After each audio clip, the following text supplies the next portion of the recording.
예수께서 성령의 능력으로 갈릴리에 돌아가시니 그 소문이 사방에 퍼졌고 친히 그 여러 해당에서 가르치심이 무사람에게 칭송을 받으시.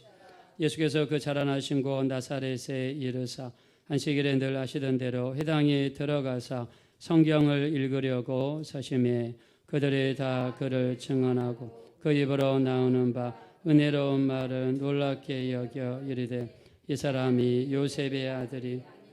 예수께서 그들에게 이르시되 너희가 반드시 의사야 너 자신을 고치라 하는 속담을 인용하여 내게 말하기를 우리가 들은 바 가버나움에서 행한 일을 네 고향 여기서도 행하라 하리라. 회당에 있는 자들이 이것을 듣고 다 크게 화가 나서 일어나 동네 밖으로 쫓아내어 그 동네가 건설된 산 땅떨어지까지 끌고 가서 밀쳐 떨어뜨리고자 하되 예수께서 그들 가운데로 지나서 가시니라. 아멘. 따라하겠습니다. 나음의 마을을 예수의 마을로 만듭시다. 예, 그렇게 되기 원하시면 다 같이 아멘 하겠습니다. 예, 여러분의 가정이 여러분의 직장터가 또 여러분이 계신 모든 곳이 예수의 마을이 되어지시기를 예수 이름으로 축원합니다. 예, 이렇게 쓰임받기 원하시면 다 같이 아멘 하겠습니다. 네, 오늘은요 예수의 마을로 만들어보자. 그래서 오늘 본문 말씀을 누가복음 4장 14절부터 이야기했는데요. 우리가 성경을 이해하려면 좀 지도를 이해하는 게 좋습니다. 그래서 이스라엘 신약시대의 지도를 보면 아래에 있는 동네가 예루살렘입니다. 예루살렘을 둘러싸고 있는 지방을 유대지방이라고 합니다. 우리나라 치면 경기도에 해당하는 지역이죠. 북쪽으로 조금만 더 올라가면요 또 다른 지역이 있습니다. 사마리아 지역이라고 합니다. 사마리아 지역은 이 유대 지역에서 좀 더 북쪽으로 올라가야 됩니다. 자, 이 사마리아 지역에서 좀 더 북쪽으로, 그러니까 가장 이스라엘의 당시의 북쪽은 갈릴리 지방입니다.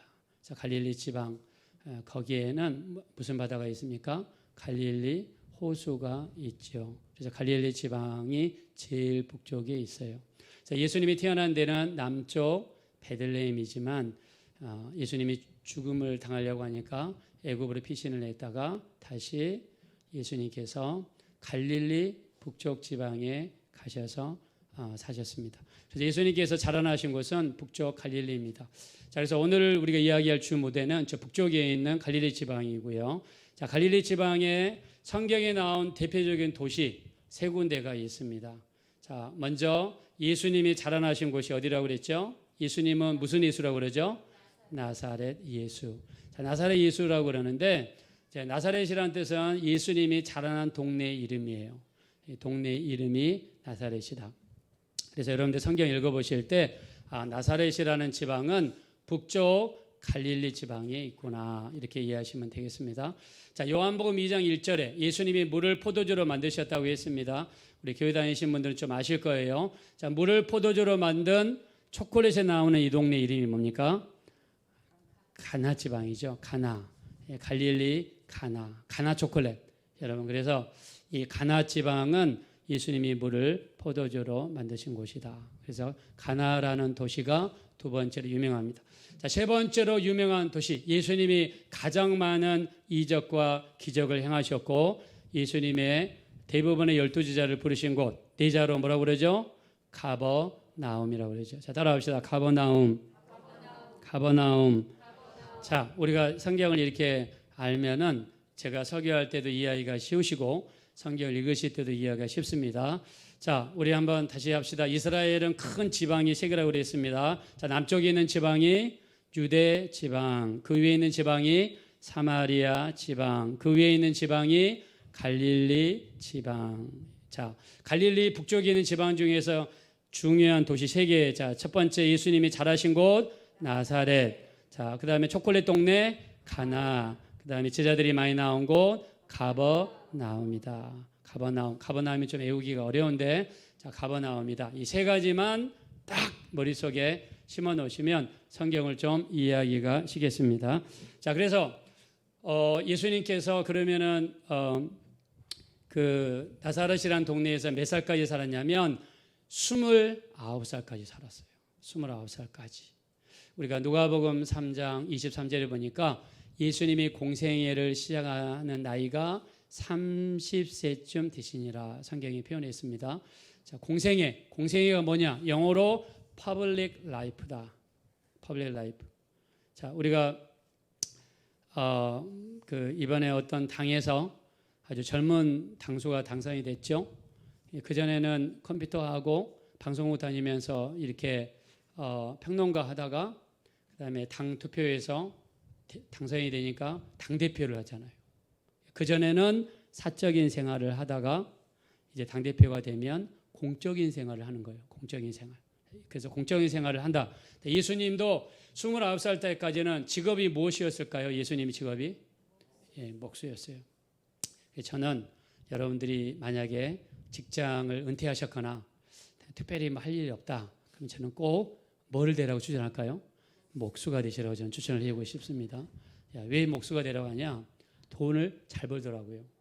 돈을 잘 벌더라고요. 캐나다도요. 목수라든가 그 다음에 인테리어 하시는 분들이 돈을 아주 많이 법니다. 제가 한국에 와가지고 자세히 봤어요. 그랬더니 인테리어 하시는 분들이 부르는 게 값이에요. 이거는 뭐 정가가 없습니다. 그리고 와서 화장실 고치러 왔는데 뭐 물려주시오. 취소할 수 있습니까? 화장실 싱크대 다 망가지고 욕조 다 뜯어냈는데 어떻게 다 할 수 있어요? 그냥 부르는 게 값이에요. 그래서 인테리어나 목수가 참 좋더라. 그래서 그 배경을 살펴보니까 역시 예수님은 아마 그때 당시에도 아마 잘 나갔을 것 같아요. 이건 제 생각입니다. 그래서 목수를 하지 않으셨을까. 29년 동안 목수를 하셨어요. 누가복음 3장 23절에 보니까 예수님이 30세쯤 되었을 때 공생애를 시작했어요. 자, 공생애를 몇 년 동안 하셨냐면 3년 하셨습니다. 예수님이 돌아가신 나이가 33살이에요. 예수님이 돌아간 요일이 금요일입니다. 금요일 아침 9시에 십자가에 매달려 계셨어요. 그리고 6시간 동안 십자가에 계셨습니다. 오후 3시에 주님이 운명하셨어요. 그래서 십자가에 있는 예수님 십자가를 내리셔서 아리마대 요셉이라고 하는 부자입니다. 자기가 죽으면 자기 시체를 집어넣으려고 준비했던 동굴에다가 예수님을 그 안에다가 모셨습니다. 예수님은 집도 없으셨고 예수님은 무덤도 없으셨고 예수님은 돌아가실 때 아무것도 없으셨어요. 다른 사람의 무덤에 묻혔다. 동굴 속에 들어갔다. 성경에 표현했습니다. 그래서 예수님은 이 땅에서 33년을 사셨습니다. 자, 죽으신 지 며칠 만에 부활했습니까? 이건 다 아시죠? 며칠 만에 부활하셨어요? 3일 만에 부활하셨어요. 그때가 주일날 새벽입니다. 자, 부활하신 다음에 예수님이 이 땅에서 며칠 동안 계셨냐면 40일 동안 계셨어요. 그리고 40일째 되는 날 승천하셨습니다. 승천하시면서 예수님께서 예루살렘을 떠나지 말고 아버지 약속하신 것을 기다리라. 성령이 임하시면 너희가 권능을 받고 예루살렘과 유대와 사마리아 땅끝까지 이르러 내 증인이 되어야 할지니라. 사도행전 1장 5절부터 8절에 주님이 이렇게 말씀했어요. 그리고 예수님이 승천하신 다음에 성령께서 며칠 만에 오셨습니까? 이거 혹시 아시죠? 며칠 만에 오셨죠? 10일 만에 오셨어요. 10일 만에. 여러분들이 이런 거를 좀 머릿속에 이렇게 담고 계시면 성경을 이해하기가 쉽다. 성경을 우리가 세세하게 좁게 말씀을 볼 수도 있지만 멀리서 이렇게 원거리에서 성경 전체를 보면 성경 전체를 한눈에 볼 수 있다. 그래서 자, 근데 예수님 오늘의 초점은요. 예수님이 30세가 되셨을 때 공생애를 시작하려고 하실 때 예수님이 저 북쪽에 갈릴리에 계시다가 이 이스라엘의 당시 이스라엘의 동쪽에는요. 요단강이 국경선을 따라서 흘렀습니다. 요단강에 가셔서 예수님이 침례 세례를 받으셨어요. 실제로 예수님이 당시에 받으셨던 것은 침례입니다. 물속에 완전히 들어가셔서 올라오신 것을 받았어요. 그래서 우리 교회는 예수님이 받으셨던 것을 받자. 그래서 우리가 침례를 받고 있습니다. 물론 딴 데서는 세례를 받습니다. 그게 나쁘다고 이야기한 게 절대로 아닙니다. 양식은 다를 수 있지만 의미가 중요하니까 예수님이 침례를 받으시고 그 다음에 어떻게 하셨습니까? 예수님께서 성령에 이끌리시어 마귀에게 시험을 받으시려 광야로 가셔서 40일 40야를 굶주린지라. 자, 예수님이 공생애를 처음 시작하실 때 하셨던 일이 뭐냐면 금식 기도입니다. 자, 금식 기도는요 40일 동안 하셨어요. 자, 우리가 뭐 의학적으로 그런다고 합니다. 7일 동안 물도 안 먹고 음식도 안 먹으면 죽는다고 해요. 자, 근데 예수님은 40일 동안 굶주렸습니다. 근데 죽지 않으셨죠. 예수님이 이 40일 동안 시험을 당하셨던 장소가 어디냐면 유대 광야라고 그럽니다. 자, 아까 제가 말씀드렸죠. 이스라엘의 지도를 보면은요, 제일 밑에가 예루살렘, 그걸 둘러싸고 유대 광야, 그 위가 사마리아, 제일 북쪽이 갈릴리 지방, 이 동쪽으로요 요단강이 국경처럼 흐르고요. 요단강의 종착지는 어디입니까? 사해바다죠. 여러분 사해바다 다 들어보셨죠? 해저가 이 세계에서 해저가 가장 낮은 곳, 해저 400m 정도, 450m 정도 내려가는 곳. 거기는 분지기 때문에 그 뜨거운 햇빛이 하루 종일 1년 내내 쏟아져요. 그러니까 그 열에 의해서 물이 증발해 버려서 물의 농도가 얼마나 짙어지든지 소금 짠맛이 납니다. 민물인데 짠맛이 나요. 그게 사해바다입니다. 다른 말로 하면 Dead Sea, 죽은 바다예요. 일반 바다 소금 농도는 3.5%입니다. 근데 사해바다 소금 농도는 35%예요. 10배 이상이 높습니다. 그래서 지난번에 우리 저 뒤에 앉아 계신 김옥경 원사님 성지순례 갔다 오셨다고 그래서 여쭤봤어요. 사해바다 가서 뒤로 누워보셨습니까? 그랬더니 뒤로 누우면 사람이 둥둥 뜬답니다. 여러분 사해바다 물이 그 루마티스 관절염에 특효랍니다. 그 다음에 피부 염증에 아주 좋대요. 그래서 이스라엘에 가시면 뭐 예루살렘, 뭐 갈보리, 뭐 헬몬산 다 가고 사해바다 안 가면 그는 꽝입니다. 꽝. 거기 가셔서 꼭 일광욕 하시고 진흙으로 몸 바르시고, 예, 그다음에 물에 들어가서 한번 누우셔야, 예, 그래야지 본전을 뽑지 않겠습니까? 꼭 거기 한번 가셔야 돼요. 자, 근데 그 사해바다가 있는 이 사해바다를 중심으로 서쪽에 병풍처럼 둘러싸고 있는 광야가 있어요. 높은 산, 메마른 산, 산도 없고 나무도 없고 풀도 없는 아주 그야말로 메마른 큰 산맥이 병풍처럼 사해바다 서쪽을 이렇게 둘러싸고 있어요. 거기를 유대의 광야라고 합니다. 거기는 나무도 거의 없어요. 저는 가본 적이 없지만 구글 가가지고 한번 쳐봤습니다. 유대 광야 치니까 그 이미지 검색을 해보니까 뭐 나무가 없어요. 풀도 없습니다. 거기 보니까는 시험산이라고 중간에 있더라고요. 여리고 성 근처에 마운트 템프테이션 시험산이라고 있는데 거기에 중턱에 동굴이 있답니다. 그 동굴이 예수님께서 40일 금식 기도를 하신 장소로 추정이 됩니다. 자, 여러분 우리가 기도하려고 그러고요. 하나님께 가까이 하려고 그러고요. 오늘 예배하려고 그러고요. 하나님께 나가려고 그럴 때는 반드시 시험이 와요. 시험이 와요. 내가 하나님 앞에 기도하려고 가려고 그러는데, 모처럼 내가 예배 드리러 가려고 그러는데, 기도하려고 그러는데, 성경 보려고 그러는데 갑자기 일이 뻥뻥 터질 수가 있어요. 여러분 마귀는요, 우리가 열심히 신앙생활 하는 사람을 태클을 걸어요. 가만히 있는 사람은 밥이기 때문에 안 건듭니다. 자기 어장에 있는 물고기는 건들지 않습니다. 마귀의 밥은 어디를 건드냐면 자기 어장 밖에 있는 열심히 교회 다니는 사람, 그것도 잘 안 건드려요. 뜨거운 사람, 믿음이 좋은 사람, 기도 열심히 하는 사람, 예배 열심히 드리는 사람은 건들 수가 없어요. 틈이 안 보이니까. 어떤 사람 건드냐? 어중이 떠중이를 건듭니다. 믿음이 덥지도 않고 차지도 않는 사람을 건드려요. 그 사람의 가장 약한 것을 파고들어요. 화를 자주 내는 사람은요, 화를 자주 낼 수 있는 일거리를 만들어가지고 그걸로 화를 엄청나게 낸 다음에 사람들과 사람들 사이 관계를 막 끊어버려가지고 시험 들게 만들고 일이 엉망으로 되게 만들어요. 그게 시험입니다. 술을 좋아하는 사람은요, 막 교회 가서 오늘 은혜 받았어요. 월요일부터 새벽기도 하리라 막 새벽기도 갑니다. 근데 화요일날 일어나려고 그러니까 힘들어요. 아버지, 오늘은 은혜로 자겠습니다. 사랑하는 자에게 잠을 주신다고 하지 않았습니까? 잠을 잡니다. 그래서 수요일날은 또 못 일어나요. 그러다가 이제 이렇게 하다가 주일날도 좀 약해지고 기도도 약해지고 또 신앙이 막 해이해질 때, 그때가 여러분 위험한 거예요. 그때가. 그래서 여러분 성경에 보면 대부분 어떤 사람이 강도를 만났다고 그러죠. 성경에 보니까 뭐라고 나냐면 예루살렘에서 여리고로 그 다음에 뭐라고 했어요? 내려가다가. 예루살렘은요 이스라엘 지형상 거의 가장 높은 곳에 위치하고 있습니다. 딴 동네를 가려면 내려가야 돼요. 예루살렘은 신앙의 정점, 믿음의 정점, 기도의 정점을 상징해요. 다른 동네에 간다는 것은 바로 믿음의 하락을 상징해요. 내려가다가 누구를 만나냐면 강도를 만났어요. 내가 내려가는 길에 있다. 그럼 빨리 깨달으셔야 됩니다. 아, 기도할 때가 되었구나. 아, 예배 드릴 때가 되었구나. 말씀 드릴 때가 되었구나. 예배도 마찬가지입니다. 예배 때 내가 그냥 와가지고 목사님한테 얼굴 도장 한번 찍고 예배 시간 내내 눈은 떴는데 생각은 집에 가 있고, 그 다음에 고수들은요 눈을 뜨고 잠을 잡니다.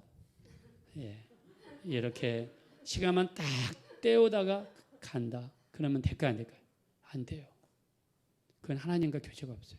그거는 정말 성경에 뭐라고 그랬습니까? 우리 말라기 1장 10절에 내 제단에 헛되이 불사르지 못하게 누가 성전문을 닫을 자가 있으면 좋겠도다. 또 이사야서 1장 12절 이하에 헛되이 내 마당만 밟는도다. 교회를 왔는데, 예배를 드리러 왔는데 우리가 목적이 분명하잖아요. 어떤 회사에 가서 누구를 만나서 점심을 먹으려고 그러면 적어도 누구를 만나는지는 여러분 아시지 않습니까? 예를 들면 강남역 앞에 가서 삼성전자 회사 앞에 가가지고 딱 가가지고 오늘 내 점심 먹으러 왔는데 글쎄 내가 누구를 만나러 왔지? 누구를 만나러 왔더라? 이렇게 하면 그 정상적인 사람이 아니죠. 우리가 교회에 온 목적은 살아계신 하나님을 만나고 그분의 음성을 듣고 그 말씀을 통해서 우리 믿음을 키우기 위해서 교회에 나온 줄로 믿습니다. 하나님을 만나셔야 돼요. 여러분 만나야 됩니다. 하나님을 만나지 않으면 앉은 자리가 좀이 주시고요. 하나님을 만나지 않으면 말씀이 안 들어오고 귀에서 윙윙 거리다가 말씀이 하나도 안 돌아요. 성경에서 이런 사람을 길가에 떨어진 씨다. 길가에 농부가 씨를 딱 뿌렸는데 밭에 떨어져야 되는데 길가에 떨어졌어요. 길가에 떨어지자마자 누가 좋아하겠어요? 새들이 이게 웬 밥이냐? 새들이 몰려들어서 그냥 팍 그 씨를 쪼아먹는다는 거예요. 우리가 이런 심령이 되면 안 되겠죠. 그래서 우리가 하나님을 만나기 위해서 왔는데 열심히 하려고 하는 사람, 이렇게 모처럼 되게 열심히 하려고 할 때 그때 시험이 온다. 예수님도요 29년 동안에는 아무런 일을 안 하셨어요. 그냥 목숨만 하셨어요. 다른 특별한 영적인 일을 하신 적이 없어요. 우리가 공생애 3년 동안 예수님 무슨 일 하셨습니까? 예수님의 말씀을 선포하시고 전도하시고 귀신을 쫓아내시고 병든 자를 고치시고 죽은 자를 살리시고 이적과 기사와 표적을 행하셨습니다. 우리 믿으시면 아멘 합시다. 근데 29년 동안 예수님 그런 일 하셨어요? 안 하셨어요? 안 하셨어요. 안 하시니까 마귀가 태클을 걸어요? 안 걸어요? 안 겁니다. 근데 예수님이 이제 본격적으로 기도하시려고 하고 귀신을 쫓아내고 병을 고치고 죽은 자를 살리고 전도하려고 하시니까 누가 이거를 먼저 알겠어요? 누가? 바로 마귀가 하는 거예요. 마귀가 어떻게 하겠어요? 태클을 거는 거죠. 마귀가 뭐 했다고 그래요? 성경에 시험을 걸었어요. 시험. 여러분들도 이제 여러분들이 깨닫고 내가 이제 예배하며 살리라, 기도하며 살리라 본격적으로 하려고 그러면 그때 기도를 더 많이 하셔야 돼요. 안 그러면 시험이 될 수 있어요. 근데 시험에 딱 왔어요. 문제가 터졌어요. 그때 넘어지면 안 돼요. 교회 가봤자 문제만 생기는구나. 그 마귀 생각입니다, 여러분. 그 마귀 생각, 그 넘어가시면 안 돼요.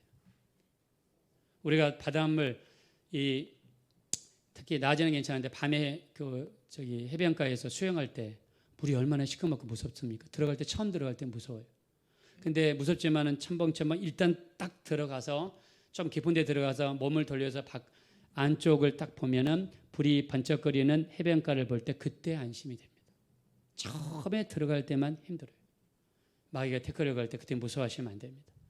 교회 가도 뭐 좋은 일이 없네, 잘 되는 일이 없네 이렇게 하시면 안 돼요. 잘못하면 마귀 음성 듣고 믿음을 떠날 수 있어요. 절대로 속으시면 안 됩니다. 그래서 안 좋은 일이 생기면 무조건 누구 탓하면 되냐면 마귀 탓하시면 됩니다. 그래서 어떤 아주머니가 집에서 밥하다가 밥솥이 펑 하고 나가길래 이 마귀 새끼가 나를 이렇게 공격해 그러면서 마귀한테 막 욕을 바가지로 했다고 하지 않습니까? 그러니까 우리가 방해하는 존재가 마귀다 아셔야 돼요. 자, 예수님께서 유대강에서 이렇게 금식 기도를 하는데 금식 기도를 다 마칠 때 마귀가 나타났습니다. 마귀가 첫 번째 나타나서 첫 번째 시험이 뭐였어요? 예수님이 40일 동안 굶주렸으니까 얼마나 여러분 배가 고프겠어요. 마귀가 제일 먼저 한 유혹이 뭡니까? 예수님의 가장 약점을 파고들었어요. 지금 예수님 배가 고파요. 이 돌들을 떡덩이 만들어 먹어라. 여러분 배가 고픈 사람은 눈이 뒤집어질 수 있습니다. 진짜 먹으라고 그래서 막 돌을 아우정아우정 이렇게 먹으면 돌이 들어가는데 이 배 안에 돌이 차면 어떻게 되겠어요? 죽는 거죠. 세상에 예수님이 가장 약한 점은 배고픔 아닙니까? 그거를 파고드는 게 마귀예요. 술을 좋아하는 사람은 술로, 담배를 좋아하는 사람은 담배로, 화를 잘 내게 하는 사람은 화 잘 내는 걸로, 도박을 잘하는 사람은 도박 잘하는 걸로, 음란한 걸 좋아하는 사람은 음란한 걸로, 거기를 팍 파고들어서 그 사람을 그냥 올바 메고 그냥 끌고 다닙니다. 질질질 끌어다니면서 오늘은 이거 내일은 저거 하면서 수많은 죄를 지으면 계속 가면요 하나님에게서 떨어져요. 빨리 돌아서서 회개하셔야 됩니다. 예수님이 지금 배가 고픈데 그거를 지금 마귀가 파고들었어요. 여러분 두 번째 유혹은 무엇입니까? 예수님께서 첫 번째 미혹을 받으실 때 어떻게 이겼어요? 기록되었으되 사람이 떡으로만 사는 것이 아니라 하나님의 입에서 나오는 말씀으로 살라 하셨느니라. 할렐루야. 마귀 시험은 말씀을 이겨야 됩니다. 말씀 많이 아셔야 돼요. 말씀을 모르면 마귀에 쳐요. 그래서 여러분들이 이렇게 말씀을 들을 때 이렇게 들은 말씀들 부지런히 만약에 새로운 말씀이 생겼다. 잊어버리지 않으려면 적는 것도 좋고요. 그래서 그걸 또 반복하면서 해도 좋습니다. 두 번째 마귀가 예수님을 시험한 게 뭐냐면 예수님을 어디에 데리고 갔습니까 여러분? 예수님 두 번째 시험이 성전 꼭대기에 데리고 갔어요. 성전 꼭대기 아마 예루살렘 성전이었던 걸로 추정이 됩니다. 성전 꼭대기에 데리고 가서 말씀을 인용하면서 예수님을 시험했어요. 네가 여기서 떨어져 내려봐라. 그러면 하나님이 명하셔서 천사들로 너를 받들게 할 것이다. 말씀으로 시험했어요. 마귀도 하나님 말씀 아는 거예요. 우리가 말씀을 분명하게 알지 못하면 잘못하면 말씀에 의해서 시험될 수 있어요. 말씀을 분명하게 모르면요 여러분 시험될 수 있어요. 제가 대학교 1학년 때요 서울시청 근처에 전도를 갔습니다. 근데 어떤 막 전도지를 막 나눠줘요. 그때 그때가 이제 87년도에 전도지를 나눠주는데 88년도가 우리는 올림픽이 이루어지잖아요. 88년도가 되기 전에 대한민국 전쟁이 나서 서울이 불바다가 된다. 그때는 행복에 있었는지 없는지 모르지만 서울이 불바다가 된다. 그래서 빨리 그 전도한 전도지에 뭐라고 되어 있냐면 한강 이남 대전까지 피신해야지 서울 사람들은 산다. 빨리 대전으로 이사 가라는 거예요.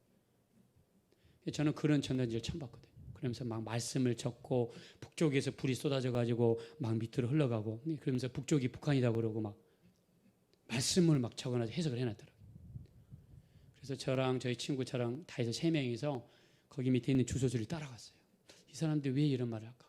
서울시청 뒤에 무슨 관인데 여러분 무슨 회관이라든가 관자 서울시청 근처에 있으면 다 중국집입니다. 근데 그 한 군데 빌려가지고 성경 공부를 하더라고요. 가가지고 1시간 동안 설교를 들었어요. 그러면서 성경을 가지고 내년 88년 때 우리나라가 불바다가 되는 이유를 이사야서를 가지고 오고 다니엘서를 가져와가지고 성경에 나와 있는 모든 북쪽은 다 북한이고요. 쏟아내면 다 남쪽 흘러가는 대로 해석을 하는 거예요. 그 말씀 듣고 너무 놀래가지고 막 그걸 믿었어요. 너무 놀랐습니다. 그래서 버스 타고 집에 오는 길에 즉시로 버스 안에서 전도를 했습니다. 여러분 88년 때 우리나라 불바다가 쏟아집니다. 빨리 대전으로 이사 가십시오. 막 이렇게 전도를 했어요. 그래서 사람들이 저를 보면서 미친놈이라고 막 그러더라고요. 미친놈. 제가 생각할 때 저는 그런 말 들어도 그때 진짜 싸도 보통 샀던 게 아니었던 것 같아요. 나중에 성경 공부하시는 우리 전도사님한테 물어봤습니다. 그랬더니 이렇게 가르쳐 주시더라고요. 잘못된 것이다. 근데 진짜로 88년 올림픽이 될 때까지 전쟁이 없었습니다. 제가 그때 느꼈던 건 뭐냐면 말씀을요 아전인수격으로 해석을 하시면 안 돼요. 내가 중심이 되고 내 생각이 중심이 돼가지고 내 이론을 상대방에게 설득시키기 위해서 내가 끌어다가 아전인수격으로 여러분 해석하면 안 됩니다. 마귀는요 하나님의 말씀을 가지고 예수님께 들이댔어요. 그러면 우리 이렇게 생각할 수 있습니다. 그래 한번 떨어져 봐라. 그러면 천사들이 와가지고 예수님을 받쳐주지 않겠느냐.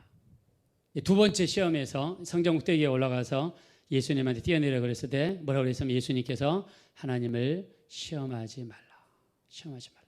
세 번째 시험에서 성전 꼭대기에 올라가서 천하만국을 보여주고 영광을 보여주면서 내게 절하면 이 모든 영광을 너에게 주겠다. 예수님께서 사탄아 물러가라.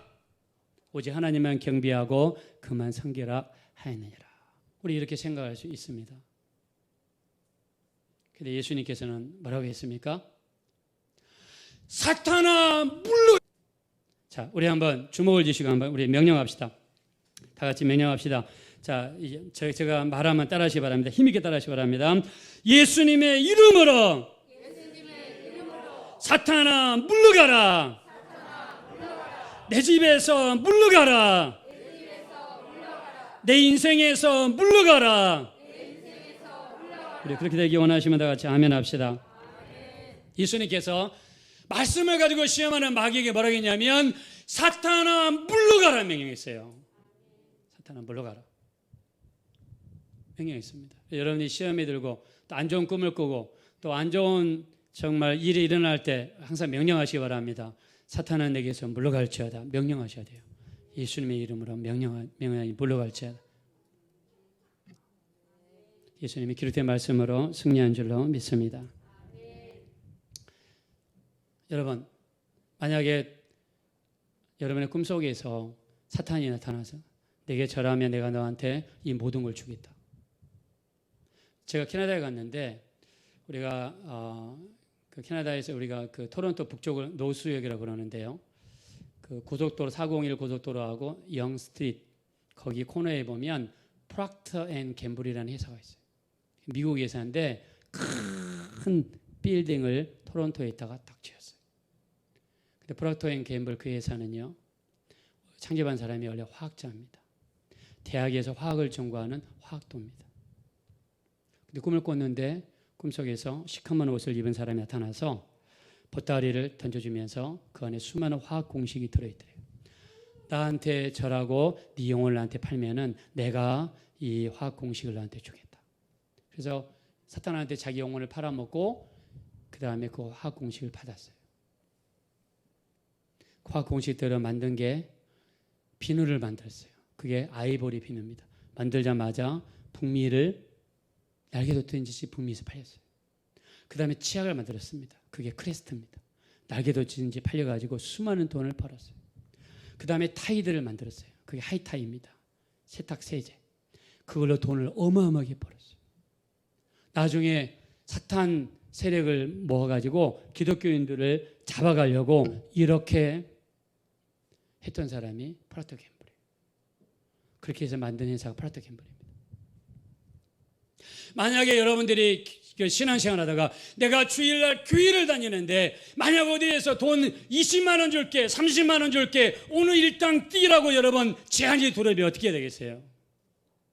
정말 믿음 있는 사람이라면 거절해야 되죠. 예배 드리러 가는데 돈의 제한이 들어왔어요. 만약에 더 심한 제한, 네가 나한테 절을 하고 네 영혼을 내게 팔면은 내가 너에게 명예도 주고 돈도 주고 물질도 안겨주겠다. 만약 그런 제한이 들어왔어요. 그럼 여러분 어떻게 하겠어요? 믿음 있는 사람이라면 거절하죠. 1993년 7월 20일 국민일보에 올라온 기사입니다. 여러분 김혜경이라는 분 들어보셨죠? 당군교를 창시한 사람입니다. 이 사람은 당군교만 창시한 게 아니라 1973년도에 최초로 우리나라 남자 미용사로 등록이 됩니다. 그래서 이 사람의 고향이요 전라남도 목포입니다. 근데 어렸을 때 주일학교 때 교회를 열심히 다니다가 나이 들면서 교회를 뜸하게 다녔어요. 나에게 뜸하게 다니면서 그래도 어렸을 때 교회를 다녔기 때문에 좀 일말의 믿음이라도 있어요. 근데 우리가 이 성경책을 이 사람은 어떤 식으로 가지고 다니냐면 이 사람은 이 작은 성경책을 가지고 다니는데 부족용으로 가지고 다닙니다. 성경책을 가지고 다니면 이게 나를 지켜주고 이게 부족이죠 뭐. 여러분 성경이 어떻게 나를 지켜줘요 여러분. 이 속에 있는 하나님의 말씀이 우리를 지키시는 줄로 믿습니다. 여러분 귀신 나타났을 때 마귀가 나타났을 때 이거 내민다고 귀신이 나갑니까? 이 말씀이 내게 믿음이 되어서 예수 이름으로 믿음을 가지고 명령할 때 떠나가게 될 줄로 믿습니다. 부정용으로 달고 다니는 십자가 이게 어떻게 우리를 지킵니까? 장식용은 될 수 있어요. 이거 우리 지키지 못합니다. 영화에서 그냥 악한 영들을 물리치기 위해서 성경을 이렇게 쫙 내밀면서 물러가라 한다고 그래서 절대 물러가지 않습니다. 이 말씀을 실제로 읽고 말씀을 통해서 은혜 받고 이 말씀이 내게 믿음이 될 때 거기에서 생명과 하나님의 능력의 역사가 나타나는 줄로 믿습니다. 그래서 우리는 성경을 들고 다니는 사람이 되어서는 안 되고 성경을 읽고 믿음으로 이 말씀을 받아들여서 살았고 운동력인 하나님의 말씀을 다 체험하게 되시기를 예수 이름으로 축원합니다. 이 사람은 어렸을 때 교회를 다녔어요. 근데 크면서 성경을 부적처럼 가지고 다녔어요. 1974년도에 우리 한국에서 최초의 남자 미용사가 됐습니다. 종로에다가 미용실을 열었는데 이름을 윤희 미용실이라고 열었어요. 전국에서 남자가 운영하는 미용실을 보려고 사람들이 몰려들었습니다. 서울시에 있는 사람들이 많이 종로로 머리 깎으러 찾아왔어요. 돈을 많이 벌었습니다. 어느 날 잠을 자는데 밤 한 1시나 2시가 됐는데 누가 뒷문을 두드려요.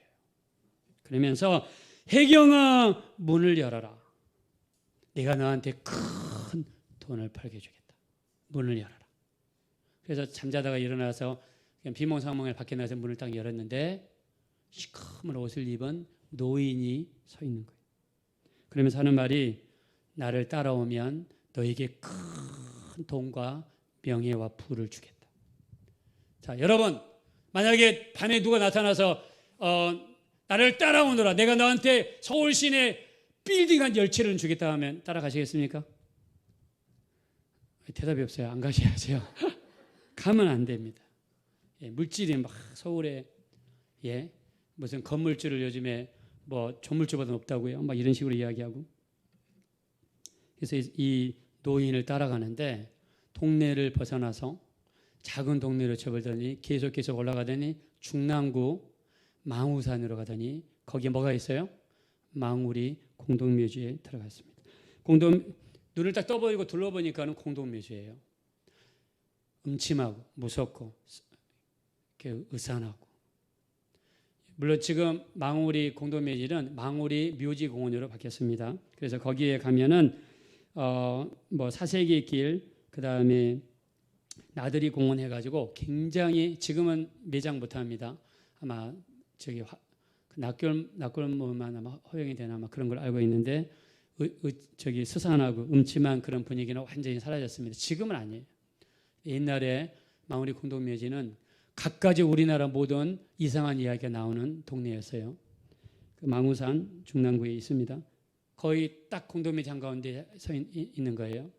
그러면서 뭐라고 하냐면 여기서 50일 동안 물만 먹고 돌을 닦아라. 너를 큰 부자로 만들어주겠다. 무당의 왕이 되게 해주겠다.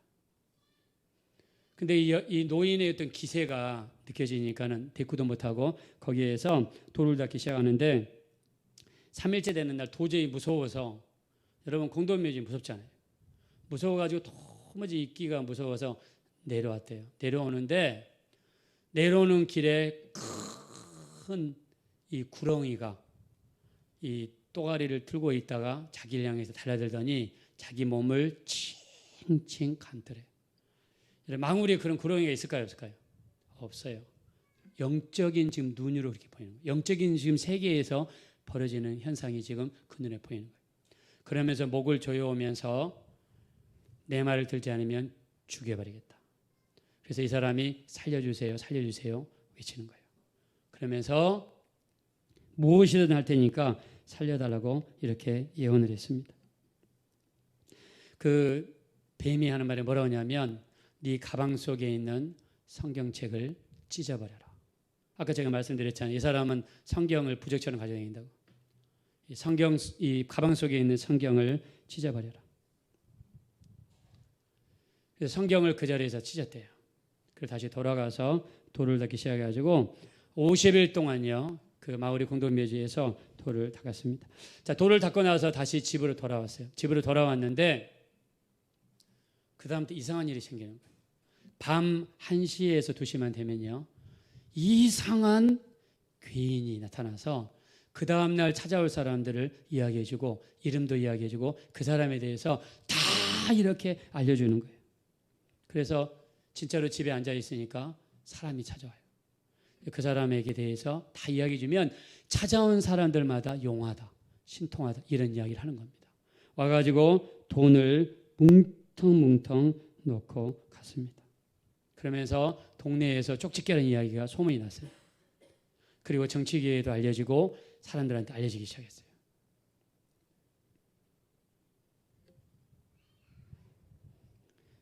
그러다 어느 날이요. 밤에 1시, 2시 됐는데 그 괴인이 찾아가지고 그날은 이런 주문을 하더래요.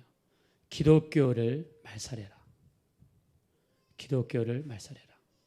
그리고 당군교회를 세워라. 그래서 당군교회를 이렇게 세웠답니다. 그래서 당군교회를 세워가지고 이 사람이 영화니까 다른 무당들까지 전국에서 모여들었대요. 제자하겠다고. 그래서 모인 무당이 1000명. 그 다음에 신자들이 4000명. 그리고요, 믿음이 약한 사람들, 교인들 중에 점치러 오는 사람들이 있답니다. 교인들 중에 점치러 오는 사람들이 있으면요, 그들한테 이렇게 얘기한대요. 네가 교회 다니기 때문에 안 되는 거야. 네가 교회 다니기 때문에 지금 실패하는 거야. 빨리 당군교회로 들어와. 빨리 교회를 떠나. 이런 이야기하면서 수많은 믿는 사람들을 교회를 못 다니게 만들었대요. 근데 신기한 것은 교인 하나를 당군교회로 들어오게 만들면요, 그 다음에 어떤 사람이 찾아와서 점을 보고 돈을 어마어마하게 주고 가는 거예요. 꼭 교인들 중에 한 사람이 찾아와서 점을 보면. 여러분 신기하지 않습니까? 사탄이라든가 귀신이라든가 이것들이 공격할 때 불교를 공격합니까? 유교를 공격합니까? 이슬람교를 공격합니까? 기독교를 공격한단 말이에요. 왜? 제일 무서우니까. 왜? 가장 센 신이 하나님이시니까. 믿으시면 다 같이 아멘 합시다. 그래서 88 올림픽 할 때쯤에는 민속 행사라고 하면서 사탄이 원하는 식으로 식을 만들어주고 또 TV 무속 프로그램에 나가가지고요, 무당과 관련된 수많은 프로그램을 만들어주고. 여러분 그래 텔레비전 보면서 무슨 무속 프로그램이라든가 무당 관련이라든가 막 재미로 하는 거 있잖아요. 그것 보지 마세요. 그 뒤에 악한 영들이 세력이 역사합니다. 그런 거 통해 가지고 예수 믿는 사람들 혹하게 만들고 그쪽으로 빠지게 만드는 거예요. 여러분 잘못하면 여러분의 영혼을 팔아먹을 수 있습니다. 자, 근데요, 이 사람이 어느 날 밤 1시에서 2시에 꼭 그 괴인 이상한 사람이 찾아오는데 이 사람이 찾아올 때 정말 힘든 거는 뭐냐면 무서운 거. 이 사람이 찾아오면은 주변이 너무너무 추워요. 냉기가 그렇게 주변에 있습니다. 그 다음에 다른 때보다 거기는 너무너무 어둡다고 그래요. 그래서 너무너무 무섭더래요. 이건 너무 무섭다. 내가 언제까지 이 일을 할 수 있을까? 마음속에 고민이 들기 시작한 거예요. 한 번은 당군 신당에 들어가서 이렇게 신상을 모셔놓고 기도를 하려고 그러는데 갑자기 그 주변이 너무너무 무서워서 기도가 안 나오는 거예요. 그래서 도무지 기도를 안 하고 나왔습니다. 이 사람이 기도하면 이렇게 얘기한다고 합니다. 신령님, 내 소원을 들어주십시오. 이렇게 기도하면서 이러이러한 소원을 이야기를 한대요. 근데 그날 또 들어갔는데 도무지 그런 말이 안 나오고 무슨 말이 나오냐면 하나님 이 말이 자기도 모르게 나왔대요.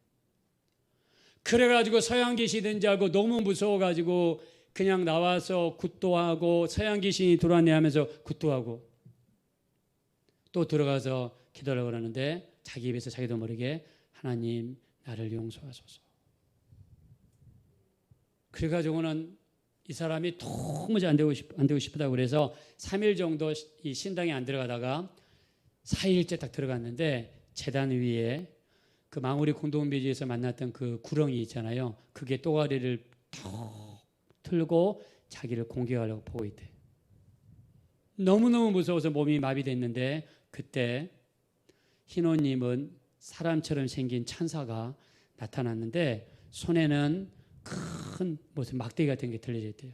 3명이 나타나서 그 구렁이를 잡아가지고 밖으로 나가더니 밖에 나가서 불에다가 태워버리고 말더랍니다. 할렐루야.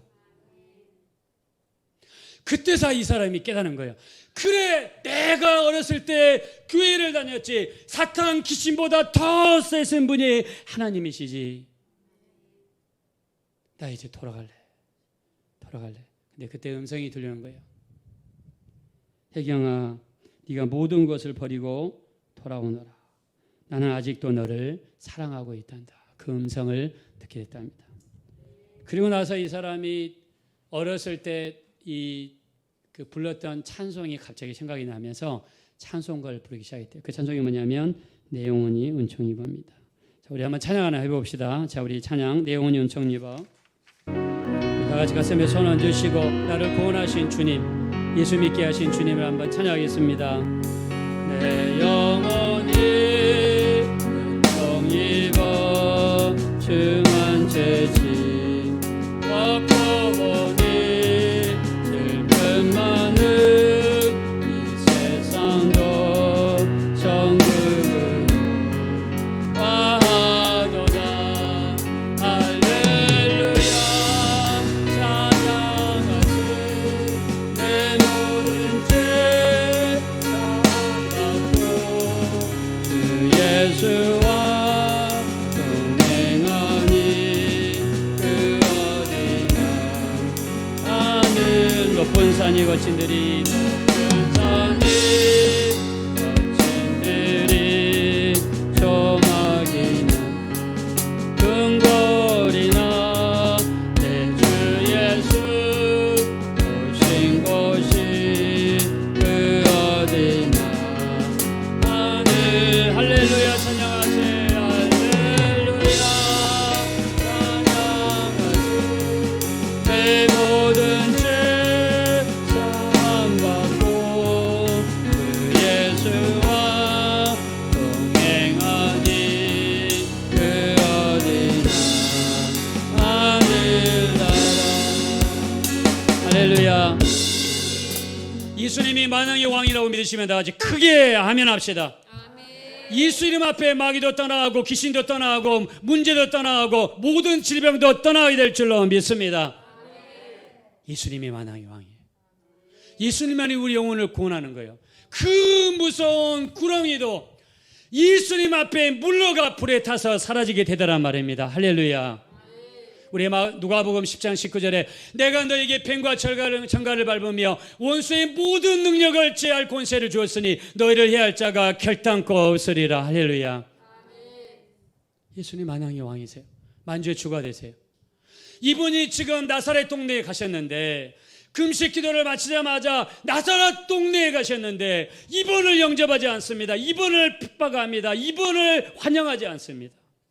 자기 고향 사람들, 나사렛 동네 사람들이. 주님이 아무 일도 안 하시는 거예요. 못 하시는 거예요.